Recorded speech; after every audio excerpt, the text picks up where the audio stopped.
Okay, everybody, we're back with another fun interview. We are live at the Bali Conference in Grand Rapids. Pretty excited. We've got Wolff Starr, who has a company in Columbus called the Small Business Beanstalk, and we're going to talk about loyalty cards. So Wolff is actually one of the speakers at the Bali Conference this week, which is kind of fun.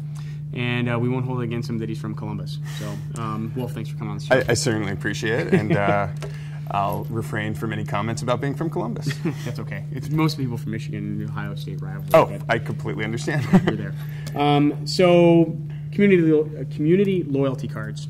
That's kind of where you got started, or that's what Small Business Beanstalk is. Why don't you tell me a little bit about Small Business Beanstalk, SBB, and let us know what's going on. Absolutely. We started about 2.5 years ago in Columbus as a business-to-business networking group.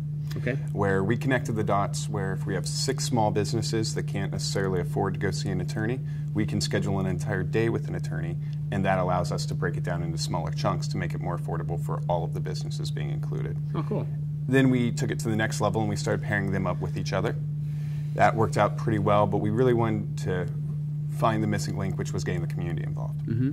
Thus, we created the community card, which is a key fob very similar to a CVS or a Kroger card. And what makes it special and unique is you're able to use it for hundreds of different deals at awesome local merchants all over Central Ohio. Okay. Now, do the merchants get to, do you have like an email list? Are they allowed to email the list of people that sign up for their card and register it? Or are you doing anything like that? Or they're able to contact us, okay. And then we send out an email either monthly or twice a month, depending on how it's set up with the actual card holders, that will let them know the newest deals, special events, and we have an event section of our website that allows all of our businesses to post when they have something cool coming up, and we also utilize our social media sites in order to promote specials and events and just cool things that our businesses are doing. Awesome. And I've actually spent quite a bit of time in Columbus, and it's actually got a really cool local community business environment going on. So when you're doing the events and you're doing those, how many businesses do you have on that are part of SBB now? We have over 400 with the consumer program. And wow. Then we have just about 600 total when you factor in the business-to-business component.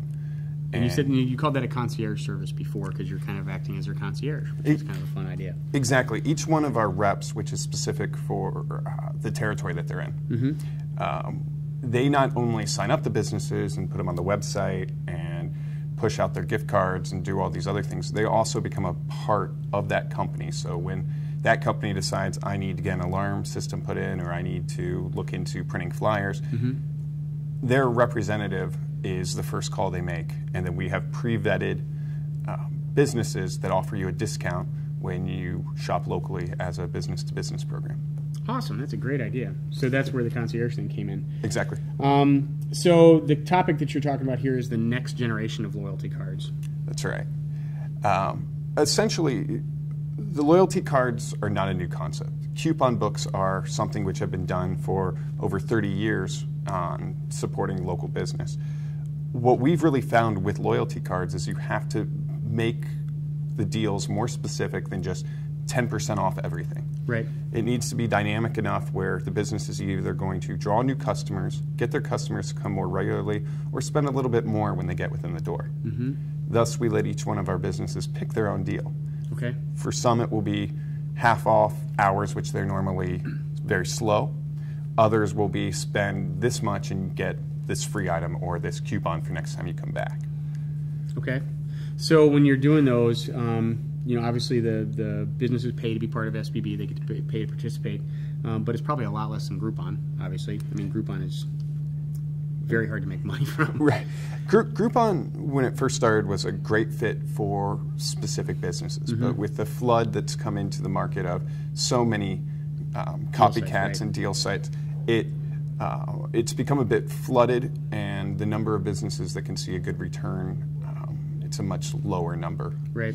Whereas something like this, I mean, they sign up, there's a community behind it, they get to see people, their regular customers can take advantage of it, but new customers also get to come in and take advantage of it as well. So I'm a huge fan of the loyalty card program. I think it's a really good model, and it's a great way, I think, to keep business local. I mean, if you have the cards and people are knowing that, then they know that they're supporting the business and they're offering a discount back. So You've been around for 2.5 years. What have been some of the challenges you guys have faced with getting the word out? The first problem we had was the chicken and egg scenario, where we had a handful of our business-to-business clients, and then we went after the business-to-consumer side, and it's a fairly brand new concept, and we had to sell it to these businesses saying what it will be, and then we had to go and stand on the corner begging people to sign up for the cards before we had any deals. So we ended up taking over a nonprofit, which gave us our first 10, and then luckily the grass took hold and everything started to come together, and the community said this is something we want, and we're just overseeing, making sure it's staying in the right direction.